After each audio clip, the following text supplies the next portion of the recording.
हरे कृष्णा, राधे राधे। पवित्र माघ मास को माधव मास भी कहते हैं। भगवान श्री कृष्ण ने इस महीने को स्वयं अपना नाम दिया है। ये बहुत पावन और फलकारी महीना है। इसमें किए गए मात्र 3 दिन के स्नान से हमारे सभी पापों का अंत होता है और जो पूरे महीने का स्नान व्रत करते हैं वो अपने साथ अपने पूरे परिवार, अपने पूरे कुटुंब के पापों का अंत करवाते हैं। अब अंतिम 5 दिन रह गए हैं। माघ एकादशी से माघ पूर्णिमा के ये अंतिम 5 दिन बहुत अधिक फल देने वाले हैं। इनका पूरा उपयोग करो और अंतिम 5 दिन ही माघ स्नान कर लो। अंतिम 5 दिन कहीं सुने जाने वाली अति फलकारी माघ मास स्नान व्रत की कहानी बताती हूँ। माघ महीने में इस पवित्र माघ स्नान व्रत की कहानी को जरूर सुने, इससे बहुत अधिक पुण्य मिलता है। एक जयकारे के साथ कहानी शुरू करते हैं। बोलो मोर मुकुट बंसी वाले की जय, माधव की जय, हमारे गिरधर गोपाल की जय, वृंदावन बिहारी लाल की जय। बहुत समय पहले की बात है। किसी गांव में एक भील और भिल्ली रहते थे। वो जंगल से पंछी जानवर पकड़कर फिर उन्हें बेचकर अपना गुजारा बसर करते थे। पर उनका काम धंधा इतना ज्यादा कम था या उनके खरीदार इतने ज्यादा कम थे कि उनको आमदनी बहुत बहुत कम होती थी। बहुत बार तो रोटी भी उन्हें नसीब नहीं होती थी। भील भिल्ली अपने हालात से बड़े दुखी रहते थे। कितनी भी मेहनत करते पर कुछ पैसा बचा नहीं पाते। समय यूं ही कट रहा था।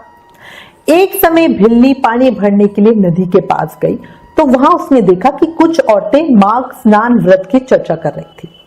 अब भिल्ली वहीं खड़ी होकर उनकी बातें सुनने लगी। कुछ देर बातें सुनने के बाद भिल्ली उन औरतों से बोली, बहन, ये माघ स्नान व्रत करने से क्या होता है? तो उनमें से एक औरत बोली, माघ मास बहुत पावन है, पवित्र है। जो इस महीने में सुबह सूर्य उदय होने से पहले स्नान कर लेता है और पूरा दिन सिर्फ एक बार भोजन करता है तो उसके सभी पापों का अंत होता है। भगवान उस पर प्रसन्न होकर उसके जीवन में सुखी सुख देते हैं, सारे कष्टों को हर लेते हैं, दुखों को खत्म कर देते हैं। और कल से ही माघ का पावन महीना शुरू होने वाला है। अब जब भिल्ली ने उसकी बातें सुनी तो पूछा, बहन, पूजा कैसे करूं? मुझे तो कुछ भी नहीं आता। तो वो जो स्त्री थी बोली, सुबह जल्दी नदी पे नहा लो, भगवान का नाम लो, पीपल तुलसी पर दीपक लगा दो और दिन में एक ही बार भोजन करना। अब भिल्ली बोली कि भाई देखो, मैं ज्यादा तो कुछ कर नहीं सकती हूँ पर ये काम तो मैं कर सकती हूँ, क्योंकि खाना तो वैसे ही हमें बहुत कम मिलता है। अब मैं नियम बना लूंगी कि एक ही समय खाऊंगी। अब भिल्ली बड़ी खुश हुई और सोचने लगी, हम पिछले जन्मों के पाप कर्मों की वजह से ही तो ये गंदा काम करते हैं, पंछियों को पकड़ते हैं, उन्हें परेशान करते हैं, और अगर कान्हा जी चाहे तो मैं भी माघ स्नान व्रत करके अपने सभी पापों से मुक्ति पा लूंगी। अब ये सोचकर वो खुशी खुशी अपने घर आई और अपने पति को नदी किनारे हुई सारी बात बता दी। अब भील उसकी बातें सुनकर हंसने लगा और बोला, ये सब पैसे वालों के चोचले हमारे लिए नहीं है, हमें तो कोई मंदिर में पूजा भी नहीं करने देगा। भिल्ली बोली, हमें तो ये स्नान व्रत भगवान के लिए करना है, इसमें पैसे की बात कहां से आई?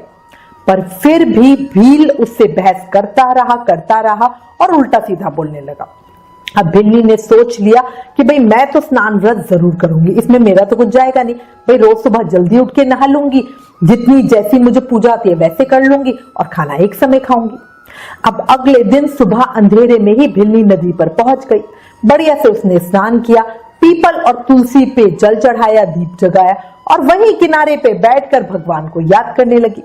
उसे कुछ पूजा पाठ करना तो आता नहीं था, इसलिए वो वहीं बैठे बैठे हे राम हे कृष्ण बोलती रही। जब सूरज तेज चमकने लगा तो वहां से उठकर घर आ गई। अपने घर के काम किए, कुछ खाया पिया नहीं। शाम को भगवान को याद किया और फिर एक समय भोजन कर लिया। धीरे धीरे इसी तरह करते करते पूरे माघ का महीना बीत गया। माघ पूर्णिमा आई। भिल्ली भील को बोली, आज मैं आपके साथ जंगल नहीं जाऊंगी, आज मेरे माघ स्नान व्रत पूरा हुआ है, आज मुझे इसका उद्यापन करना है। अब भील अपने आप में ही बिना कुछ कहे सुने जंगल चला गया। भिल्ली ने पीछे से बढ़िया खाना बनाकर अपने नंद नंदोई को जिमाया, भांजा भांजी को भोजन करवाया और उनके जाने के बाद भिल्ली भोजन आंगन में रख कर भील का इंतजार करने लगी, क्योंकि वो सोचने लगी ना, जब भील आएगा तभी मैं अपना व्रत खोलूंगी। इंतजार करते करते उसकी आंख कब लग गई उसे पता ही नहीं चला और वो आंगन में ही सो गई। अब भील जंगल से आया, वो थका हुआ तो बहुत था ही, परेशान भी था, और उसने देखा खाने के बर्तन रखे हुए हैं, तो वो सोचने लगा अच्छा ये भिलनी तो बड़ी चालाक है, मेरे जाने के बाद बढ़िया बढ़िया भोजन करके मजे से खाती है और मैं जंगल में जंगली जानवरों के बीच में अकेला मर रहा था। अब भील को बहुत गुस्सा आया, उसने भिलनी को बहुत जोर से लात मारी। भिलनी का सर चौखट पे लगा और उसी समय उसके प्राण पखेरु हो गए। एक तो माघ स्नान करने के फल से और माघ पूर्णिमा पर देह छोड़ने के फल से अगले जन्म में वो भीलनी एक राजा के घर में उस भिलनी ने जन्म लिया। वो उस राजा की इकलौती संतान थी, अपने पिता की लाडली, धन ऐश्वर्य की उसको कोई कमी नहीं थी। राजकुमारी के मुंह से कोई बात निकलने से पहले ही वो पूरी हो जाती थी। राजकुमारी को अपने पिछले जन्म का स्मरण था, इसलिए वो बचपन से ही भगवान की भक्ति में लगी रहती, क्योंकि उसको इस चीज का एहसास था कि जब मैंने सिर्फ एक माघ स्नान किया, 1 महीने के प्रताप से ही मुझे देखो कितना बढ़िया जन्म मिल गया। अब वो हर साल माघ स्नान करती। कुछ बड़ी होने पर राजा ने उसका विवाह एक बहुत ही बड़े राज्य के राजा से कर दिया। राजकुमारी अब एक बहुत बड़े राज्य की रानी बन गई थी। एक समय वो रानी अपने महल में खड़ी हुई थी। उसने देखा नीचे एक वृद्ध आदमी कुछ पंछी लिए बैठा है। अब रानी ने जब उसे गौर से देखा तो वो पहचान गई कि ये वही उसके पिछले जन्म का पति भील है। वो जोर से बोली, मैंने करा मैंने पाया, जिसने नहीं करा वो पापी पछताया। अब नीचे बैठे हुए, जब रानी ने इतनी जोर से बोला तो नीचे बैठे हुए भील ने उसकी बात सुनी, ऊपर देखा तो रानी मुंह बनाकर अंदर चली गई।